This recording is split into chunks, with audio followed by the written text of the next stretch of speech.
this video, what I'm going to discuss will be the energy of an electromagnetic wave.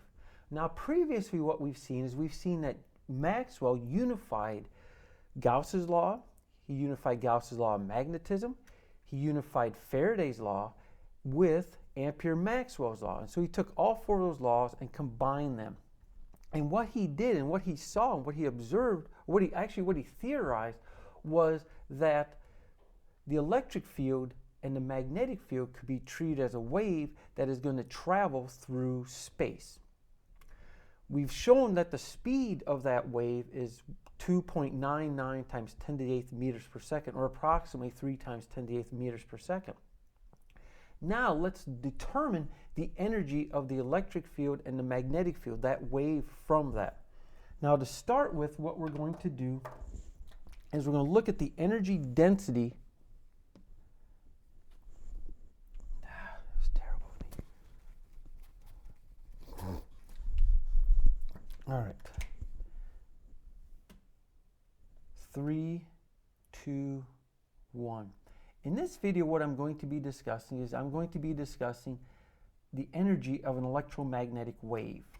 Now, what we've seen previously is that Maxwell unified Gauss's law of magnetism, Faraday's law, and Ampere-Maxwell's law.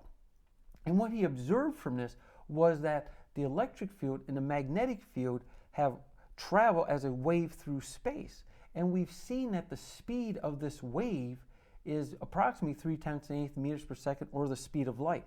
Now what we're going to do is we're going to determine the energy density of this electromagnetic wave. And so we're first going to look at the energy density, which would be the total energy divided by a volume of the electric field, is equal to 1/2 the permittivity of free space times the magnitude of the electric field. We can do the exact same thing with the magnetic field, in that the energy density of the magnetic field is going to be equal to the magnitude of the magnetic field squared divided by twice the permeability of free space.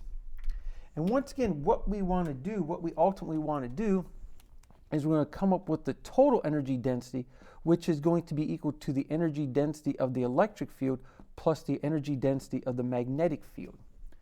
Now, what we want to do is we want to write these in terms of each other. So I'm going to choose to write the magnetic field in terms of the electric field.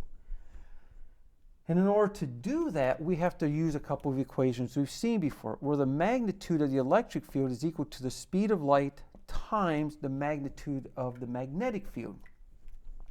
Now, we can write this in terms of the magnetic field is equal to the magnitude of the electric field divided by the speed of light. Or we can say that B squared is equal to E squared all upon C squared. Now we can plug this into there, in which our magnetic field is now equal to the electric field divided by 2 the speed of light squared divided by the permeability of free space. Therefore, we can now write our total energy density is equal to 1/2 the permittivity of free space times the magnitude of the electric field plus the magnitude of the electric field squared upon 2 C squared and the permeability of speed of light. What we can do now is we can factor out a 1/2 E squared. So we can factor out the 1/2 the magnitude of the electric field squared, and this gives us the permittivity of free space plus 1/C squared times the permeability of free space. So all I did is I pulled a 1/2 out, as well as the magnitude of the electric field. Now go back to our speed of light. If we go back to our speed of light equation, where C, our speed of light, is equal to 1/the square root of the permittivity of free space times the permeability of free space. If we square the speed of light, Now that's going to be equal to 1 upon the permittivity of free space times the permeability of free space. We can solve this equation now for permittivity of free space. So our permittivity of free space is equal to 1 over the speed of light squared times the permeability of free space. We can see that this is the same as that term right there. Now what we've got is we got something a little bit simpler to deal with.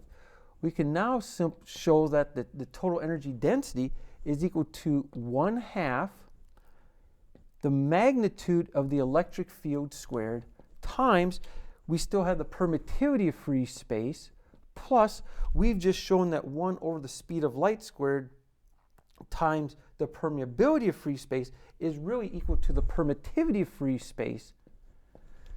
And so this now is going to be equal to, so we'll have 2 of these. This would be 2 permittivities of free space times the 1/2. And so this is now equal to the permittivity of free space times the magnitude of the electric field squared. Now, what we've got, and we've seen this equation already. We've seen E squared is equal to C squared times B squared, right? We could just simply take the square of this right here, all right? We know that now C squared is equal to 1 upon the permittivity of free space times the permeability of free space, the inverse of that, all right? And now what we can do is we can now substitute this in for there. So now our E squared is equal to this, we're going to keep the B squared all upon the permittivity of free space times the permittivity times free space times the permeability of free space. A lot of free spaces. We can then substitute that in for there, and now our total energy density is going to be equal to the permittivity of free space times the magnitude of the magnetic field squared divided by the permittivity of free space divided by the permittivity of free space, the permittivity of free space divided by the permeability of free space. The permittivities of free space are going to cancel, and we end up with the magnitude of the magnetic field divided by the permeability of free space. So what we've got now is we've got really 2 equations we can use, depending on whether we're given the magnitude of the magnetic field or we're given the magnitude of the electric field. So we have 2 equations in which we can get the total energy of the magnetic field, whether we have the magnetic field given to us or the electric field given to us. If you have any questions on this and this derivation and how I came up with this math, please ask.